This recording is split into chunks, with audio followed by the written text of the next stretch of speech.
Here's Brody Brazil. I happened to watch this press conference from the Las Vegas Golden Knights after they won the Stanley Cup. It's their owner, Bill Foley, describing a couple different things about the Las Vegas market, how his team goes about marketing and approaching and procuring fans in Southern Nevada. Obviously, the Golden Knights were first in. They were before the Raiders, before the Aces. Obviously, they're before Major League Baseball or even the NBA come to Southern Nevada. But again, Bill Foley, the owner here, saying some interesting and noteworthy things, beginning with what he said about the Las Vegas market as a professional sports town. Well, I think everyone was spooked by gambling, but that sort of went away over time, and Gary Bettman led the way on that.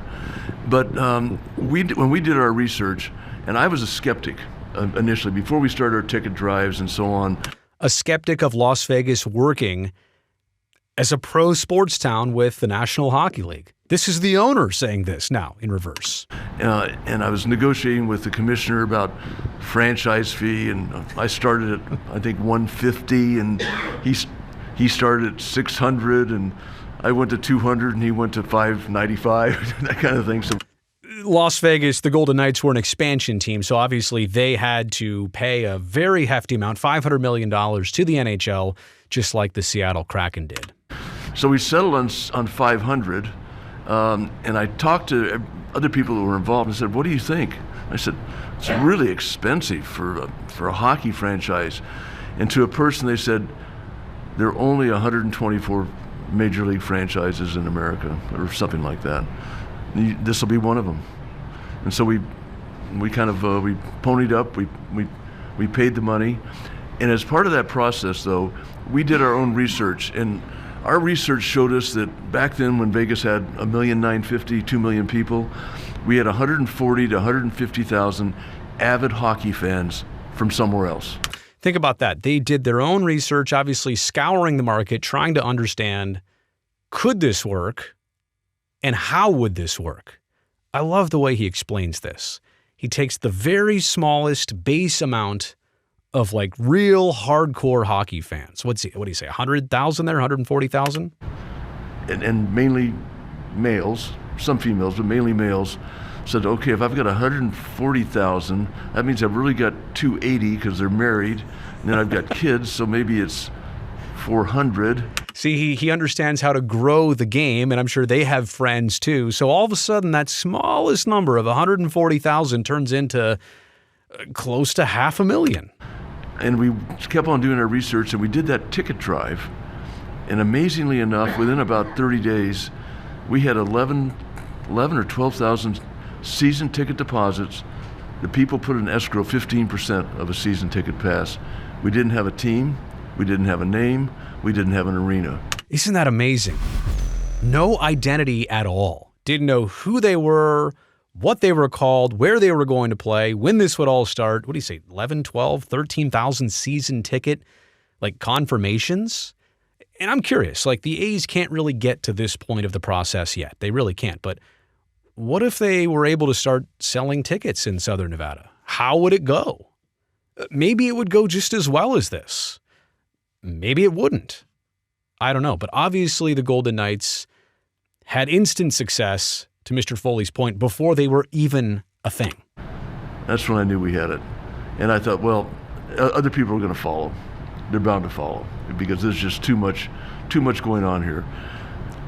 And the other thing you have to remember is what are the 42 or 43 million visitors that come to Las Vegas. Now, this is interesting, right? Because the A's are largely banking on 30% of their every game attendance to be visitors, tourists, out-of-towners, whatever you want to call it, people not from Las Vegas. They're saying that out of 30,000 seats, every time they play a baseball game there, 9,000 fans would come from somewhere else out of town.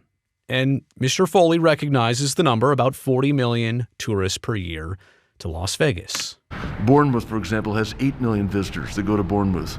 That's his soccer team over in Europe. Well, we're not tapping into those 8 million. And we really haven't tapped into the 43 million other than to sell them gear. Because Whoa. Did you hear that? The Golden Knights have not tapped into the 43 million visitors a year to Las Vegas. Let me replay that. 43 million other than to sell. Sorry. Really haven't tapped into the $43 million other than to sell them gear because I don't want them in the arena. I don't want them in the arena. The visitors, the tourists, the guests to Las Vegas, I don't want them in the arena. Million. And we really haven't tapped into the $43 million other than to sell them gear because I don't want them in the arena. I want our fans in the arena. I don't want to see those other jerseys. I mean, so, right? And the Raiders, they have largely existed on visiting fans so far at Allegiant Stadium. And I know that was part of their plan, but maybe not to the extent like when they play Kansas City or Denver and they are overwhelmed by the opposition fans. But here is the owner of the hockey team saying, I don't even really want the visitors here. I want to sell them stuff. I want their money, but I don't want them here. Again, it's the exact opposite of how the A's are saying their stadium would be successful on the Strip. I want our fans in the arena. I don't want to see those other jerseys. It bugs me. I don't know if you noticed, but we have a system that no more than 4 fans can sit in a row together. 4 like out of town fans can sit together? And then there must be a row separating those fans.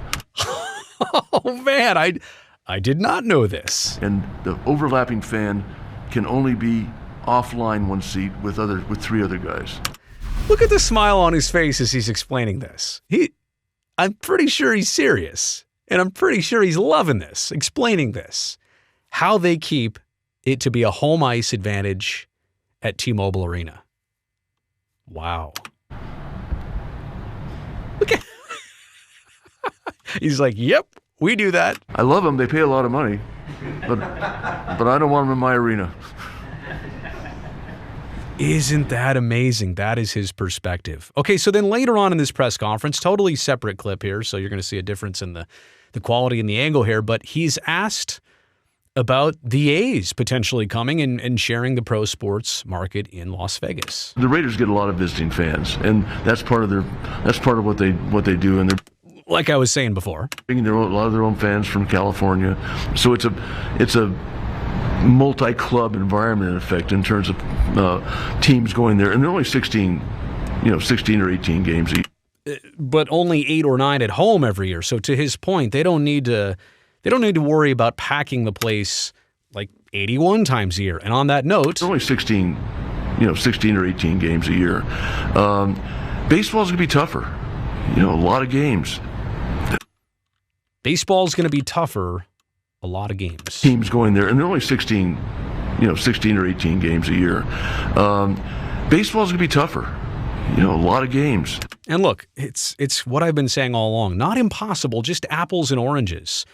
To project things based on the Golden Knights' success or what the Raiders have done in less than 20 home games in their with fans in their existence, it's really hard to extrapolate like a lot of people want to do. And they're going to have to, but I guess they're getting some supporting money from the state, which is that leads me to believe that we should get some help on a couple 4 sheets of ice. Okay, so the backstory is that the Golden Knights required no public money for their arena or their expansion fee or to bring their team. So that's why he's a little bit probably salty about that. And when he talks about the 4 sheets, I think he and the team want to build a new either practice facility or skating facility somewhere else. I'm not sure if it was, they've already got the Henderson rink. Maybe it's North Las Vegas. I don't know. But what he's saying there is that, public money's a thing. I'd like to get some of that for my 4 sheets of ice. Me to believe that we should get some help on a couple 4 sheets of ice. Why not? I mean, really. Why not? We're helping the community. So that's my pitch on getting capital contributions. So look, I mean, everything is apples and oranges. Like the Golden Knights never existed before, 6 years ago. The Oakland A's have been in California for 55 years. They're not expanding. They're trying to relocate. The Golden Knights started up fresh on their own, and that's why people love them down there as being Vegas-born. They've taken a totally different route this entire time, and seemingly, I mean, they don't really want tourists to come to their game in large quantities. The A's are saying, hey, we want 30% of our entire attendance. 1 out of every basically 3 people at the game is going to be from out of town, and we want that. Look, I'm not saying anybody's completely right or wrong. This is a business. This is how things are run, but it's just two totally different perspectives. Let me know what you think about this video in the comments section below. Thumbs up on it since you made it here all the way to the end. And don't forget to subscribe to the channel so that I can see you next time.